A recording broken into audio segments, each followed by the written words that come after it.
पास। लेकिन इस बीच एक और बड़ी जानकारी, बरेली हिंसा की जांच एसआईटी की टीम कर रही है। डीआईजी के आदेश पर एसएसपी ने एसआईटी का गठन किया है। अगले और 2 दिन जिले में फोर्स की तैनाती रहेगी। एसएसपी की अपील पर तैनाती बढ़ाने का फैसला भी लिया गया है। 10 कंपनी पीएसी, 2 कंपनी आरएएफ की तैनाती रहेगी।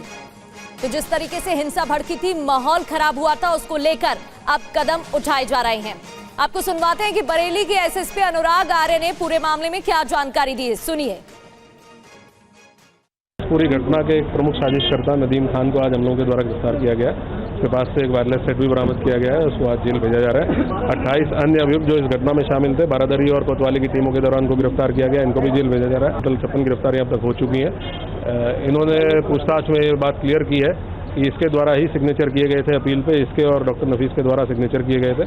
और उसके 2 घंटे बाद इसके द्वारा ही जो आईएमसी के लोकल व्हाट्सएप ग्रुप्स हैं उसमें ये डाला गया था कि ये सिग्नेचर इसके नहीं है और ये फर्जी अपील है और आपको अधिक से अधिक संख्या में इकट्ठा होना है। नियत ये थी कि प्रशासन को भी गुमराह करें, पब्लिक को भी गुमराह करें और अधिक से अधिक संख्या में पब्लिक को जो इस्लामिया ग्राउंड है वहाँ पहुँचने के लिए दुष्प्रेरित करें। तो प्रशासन की तरफ से पूरी तैयारी की जा रही है। लेकिन इस पूरे मामले में अब तक क्या हुआ वो भी आपको बताते हैं। 56 गिरफ्तारियां हो चुकी हैं, निगरानी की जा रही है। 10 एफआईआर दर्ज हुई हैं और 126 नामजद पर भी एफआईआर दर्ज की गई है। इतना ही नहीं, 3225 अज्ञात पर भी मामला दर्ज हुआ है।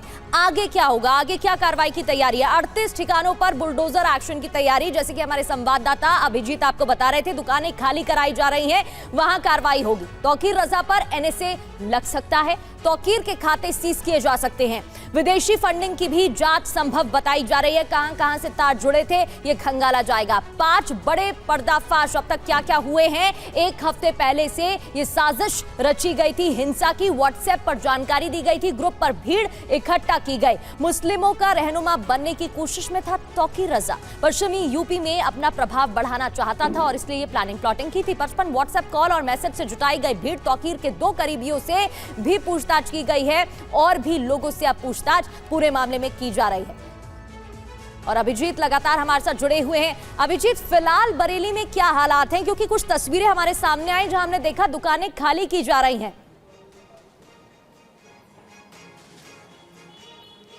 जी, नगर निगम के द्वारा ये प्रक्रिया जो खाली कराने की है वो कल से ही शुरू कर दी गई थी और बड़े एक्शन की जो तैयारी है वो प्रशासन की तरफ से की जा रही है। आपने पहले जैसे कि बताया और जो जानकारी सामने आ रही है उसमें कि 48 घंटों के लिए जो डिप्लॉयमेंट है वो बिल्कुल बरकरार रखी गई है। अतिरिक्त डिप्लॉयमेंट जितनी बाहर से मंगाई गई थी एसएसपी के रिक्वेस्ट पर उसको बरकरार रखी गई है। तो आप अंदाजा लगा सकते हैं कि अगले 48 घंटे में बड़ा एक्शन देखने को मिलेगा। ये 38 दुकानें हैं जिनको कि सील किया गया है और सील करने की प्रक्रिया जो है अभी जारी है, क्योंकि कुछ दुकानें अभी खाली हो रही हैं और ऐसी कुल संपत्तियां जो है वो 70 से ज्यादा बताई जा रही हैं। जो तौकीर रजा की पॉलिटिकल पार्टी का जो ऑफिस है उसको भी सील किया गया, उस पर भी वो भी कार्रवाई के जद में आ सकता है। तो तमाम ये प्रक्रिया अभी की जा रही है और पूरी विधिक जो उसका प्रोसीजर होता है, पूरे प्रोसीजर को फॉलो करने के बाद ही प्रशासन कोई एक्शन लेगा और कानून व्यवस्था जो है वो बरकरार रहे।